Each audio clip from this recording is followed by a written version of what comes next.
because we're good people.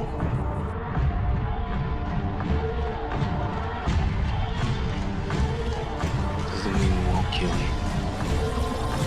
5 of them aren't back in an hour. I'll put a knife in the base of your skull. What's going on, guys? Matt back again with another throwback review. This one's going to be for Season 2, Episode 9, entitled Triggerfinger.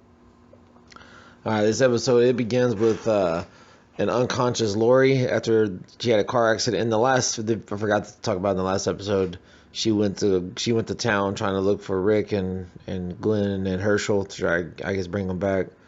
God knows why. Lori's an idiot.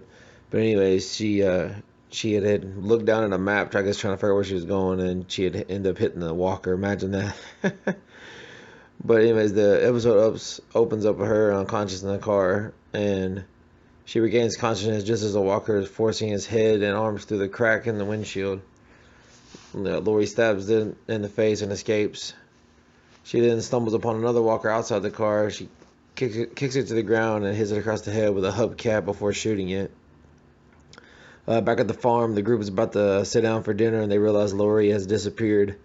Daryl tells Carol that she had asked him to go find Herschel and Rick, but he had refused.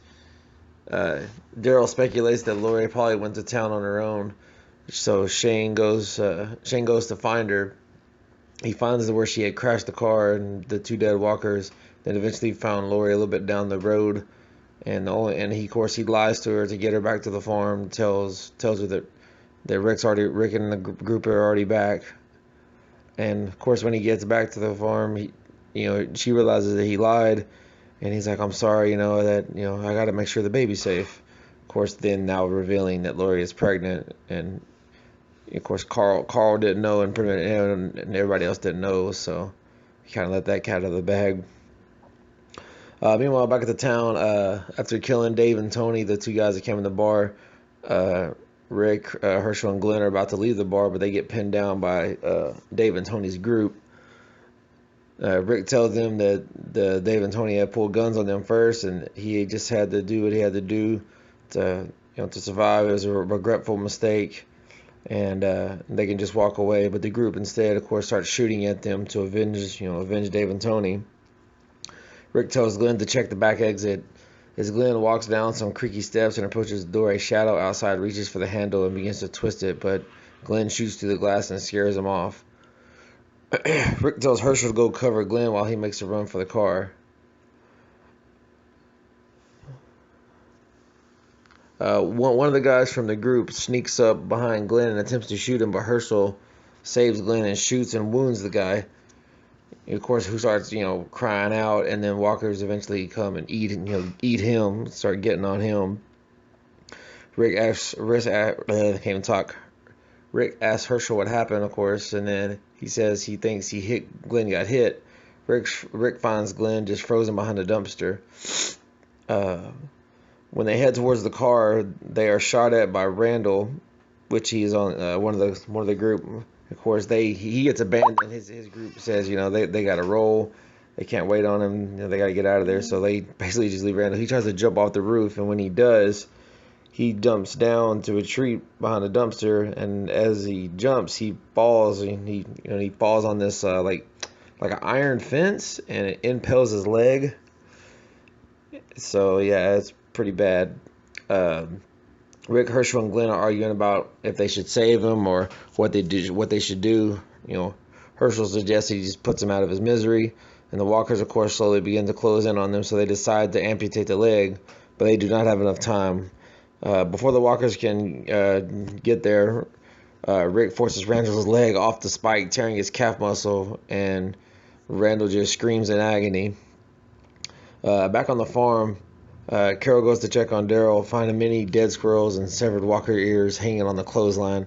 Daryl catches her and confronts her. After the argument, Daryl walks away from Carol, and she yells out that she will not let him push her away. Back in the farmhouse, Beth is still in a state of shock, not being able to react to anything. Maggie tells Andrea a story about Beth finding her birth control pills and how she lied to her father to keep her out of trouble. The next morning, the group starts getting ready to go into town to get Rick, Herschel, and Glenn. Dale tells Andrea that Shane is dangerous, and Shane doesn't want Rick or Herschel to come back so he can be the leader. But Andrea doesn't believe him, of course, and walks off. The car with Rick, Herschel, and Glenn return to the farm with Randall blindfolded in the back seat as a hostage. The group argues on what they should do with Randall. Rick says they will fix him up, then drop him off to fend for himself. But Shane thinks that will tell his group where the farm, that he will eventually tell his group, get back with his group and tell his group where the farm is, and they will start a war, of course. Herschel reminds Shane that this is his farm, and while he is there, he needs to keep his mouth shut. Maggie pulls Glenn aside and asks him if anything is wrong. Glenn explains that while they were back in the bar when everything was going down, that he had froze and he couldn't do anything to help, and he kind of just beating himself up about it. She tries to comfort him and everything, and he kind of just pushes her away, though. Outside, Shane and Andrea discuss what the group should do, while Lori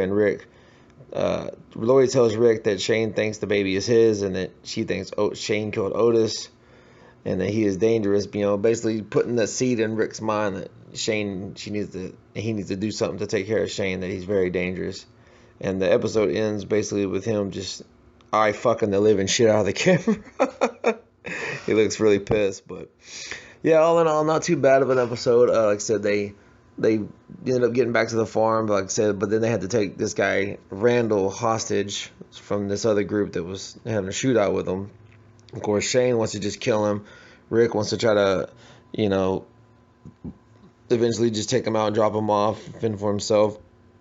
So that's going to be interesting to see on the next episode. If you're just never have watched the episodes and then you're going by these reviews to keep up, that'll be in the next episode review to kind of see where this plays out. But yeah, like I said, appreciate y'all checking this review out as always, and I will be back soon with the next episode of season 2. Y'all be good. Welcome to Woodburn.